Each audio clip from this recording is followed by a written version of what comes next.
నిలపండి అని మీరు authorised licence person లాగా మీరు అడగచ్చు, కోరచ్చు.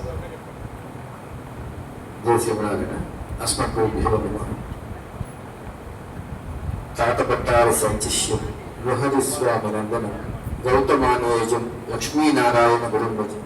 మా నాన్నగారే ఈ పత్రిక ప్రారంభానికి మూలకారకులు. వేదికను అలంకరించినటువంటి స్వామివార్లకు సాష్టాంగ ప్రణామాలు చేస్తూ, వేదికను అలంకరించినటువంటి పెద్దలకు, వేదిక ఉన్నటువంటి పెద్దలకు అందరికీ కూడా నమస్కారాలు చేస్తూ,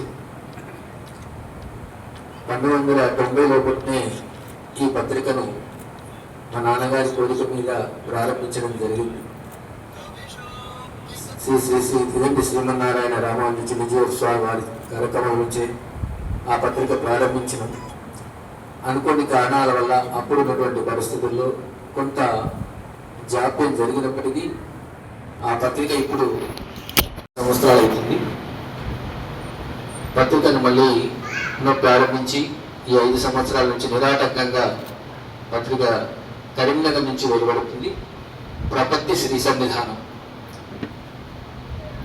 ఇందులో పెద్దల యొక్క సూక్తులు, ప్రవచనాలు, మన ఆధ్యాత్మిక వార్తలు ఇలాంటివి మాత్రమే ఇందులో అందించడానికి ఈ పత్రిక ప్రారంభించడం జరిగింది. ఈరోజు నా పత్రికను గుర్తించి ఇక్కడ ఈ సన్మానానికి సత్సాంప్రదాయ సేవా ట్రస్ట్ వారు పిలవడం నిజంగా అత్యంత పుణ్యప్రదమైనది, మరవలేని దినంగా భావిస్తున్నాను. ఈరోజు జగద్గురులైనటువంటి భగవద్ రామానుజ సిద్ధాంత ప్రచారకులైనటువంటి అనేక హృదయాలలో భక్తిని వెలిగించినటువంటి పరమపురుషులు శ్రీమాన్ డాక్టర్ శ్రీ నల్లాన్ చక్రవర్తుల రఘునాథార్య స్వామి వారు 101వ త్రినక్షత్ర మహోత్సవ సందర్భంలో శతజంతోత్సవ ప్రయుక్త విశేష పురస్కారాన్ని అందించుకోవడం నా పూర్వజన్మ సుకృతంగా భావిస్తున్నాను. ఈ పురస్కారం నా వ్యక్తిగత గౌరవం కాదు. ఇది భగవత్ కైంకర్యానికి, ఆచార్య సేవకు, మన సాంప్రదాయానికి, ప్రచారానికి దక్కిన గౌరవంగా నేను భావిస్తున్నాను. ప్రపంచ శ్రీ సన్నిధానం ఆధ్యాత్మిక మాసపత్రిక ద్వారా మన సాంప్రదాయాన్ని, దివ్య ప్రబంధ సౌరభాన్ని, ఆచార్యుల సందేశాన్ని, సనాతన వైదిక ధర్మ విలువలను సమాజానికి చేరవేయాలన్న చిన్న సంకల్పమే ఈ ప్రయత్నం. ఈ ప్రయత్నాన్ని ఈ మహాసభ గుర్తించి సత్కరించడం నాకు మరింత బాధ్యతను తెలియజేస్తుంది. ఈ సందర్భంగా ఈ మహోత్సవాన్ని అత్యంత వైభవంగా నిర్వహిస్తున్నటువంటి నిర్వాహకులకు హృదయపూర్వకమైనటువంటి కృతజ్ఞతలు తెలియజేసుకుంటున్నాను. మన శతగ్రపాచార్య గారు సంవత్సరం కార్యక్రమాలు నిర్విఘ్నంగా నిరాటంకంగా చేస్తూనే ఉన్నారు.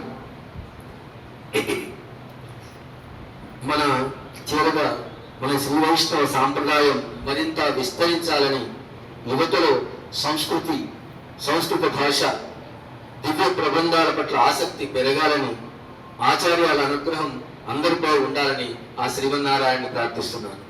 జై శ్రీమన్నారాయణ. శ్రీనివాసమూర్తి గారి దాసోహాలు, సాతనూరు గోపాలకృష్ణమాచార్య స్వామి గారు, స్థలసాయి స్వామి గారు, మురళీకృష్ణమాచార్య గారు, అమరవాళ్ళ వెంకటనరసింహాచార్య గారు, కల్లకుంట వెంకటనరసింహాచార్య గారు, ఎంటి ఆల్వరావు స్వామి గారు, చక్రవర్తి చూడమణి గారు, ఇలా సుమారు 15-16 మంది సుప్రసిద్ధ విద్వాంసులందరూ ఈ పత్రికలో వ్యాసాలు రాస్తున్నారు. పత్రికలో ఉంటే ఒక విశేషం ఏంటంటే, చాలా మందికి సౌకర్యం తెలియట్లేదు. ఉపన్యాసం అనుకోండి, ఎక్కడ జరుగుతుందో అక్కడికే వెళ్ళి సేవించాలి. ఈ మధ్యలో ఆన్లైన్ వచ్చినా దాంట్లో కొన్ని ఇబ్బందులు ఉన్నా, ఈ పత్రిక అనుకోండి ప్రయాణంలో చదవచ్చు, విశ్రాంతిగా చదవచ్చు, ఏసీ రూమ్ లో విశ్రాంతి తీసుకుంటూ చదవచ్చు. మళ్ళీ పునశ్చరణ చేసుకోవడానికి, గుణానుభవానికి గ్రంథాలకే ప్రాధాన్యం. దివ్య దేశాల పెరుమాళ్లకు ఆండాళ్ళ తల్లికి, నమ్మాళ్ళ వాళ్ళకి, రామానుజ వారికి, వరవరములకి మంగళాశాసనం చేశాక శ్రీకోశాలకు మంగళాశాసనం చేయడం మన సంప్రదాయంలో ప్రధానమైన అంశం. మంగళాశాసన పరై అంటూ మనం చేసే దాంట్లో సర్వేశ్వ గురువైరాచార్యై సత్కృతాయాస్తు మంగళం. ఆ సత్కృతాయ అనేది శ్రీకోశానికి సంబంధించింది.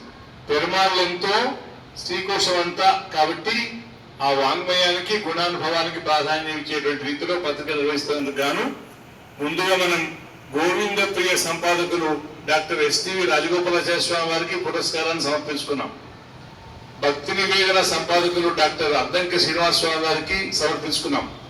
భక్తామృతం సంపాదకులు చించాపట్టణం గోమఠం జగన్మోహనాచార్య స్వామి వారికి సమర్పించుకున్నాం. ఈ పత్రిక సంపాదకులు శ్రీనివాస గారు సమర్పించుకున్నాం.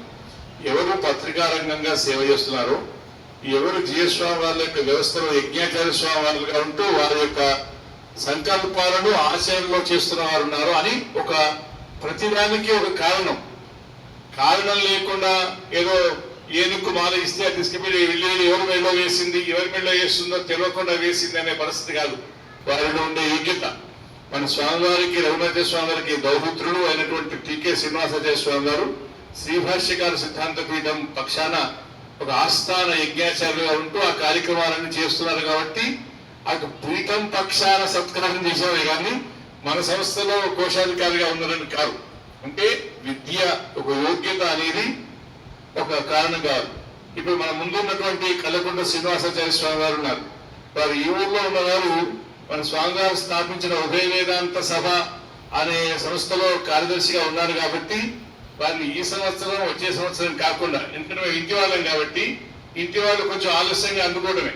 ఇంకెవరికైనా సందేహం వస్తుందేమో అని అలా ముందే ప్రణాళిక ఉంది. వంగల వెంకటాచార్య స్వామి గారికి, మనం ఆచి పాండురంగాచార్య స్వామి గారికి, కళ్ళకుంట శ్రీనివాసాచార్య స్వామి గారికి అందరికీ ఈ లోపల మనఃపలకం మీద ఉన్న ముద్రింపబడిన పేర్లు కాబట్టి యోగ్యులైన ఎవరిని వదలకుండా వారిని గౌరవించేటువంటి రీతిలోనే సత్సంప్రదాయ పరిరక్షణ సభ ఉంటుంది.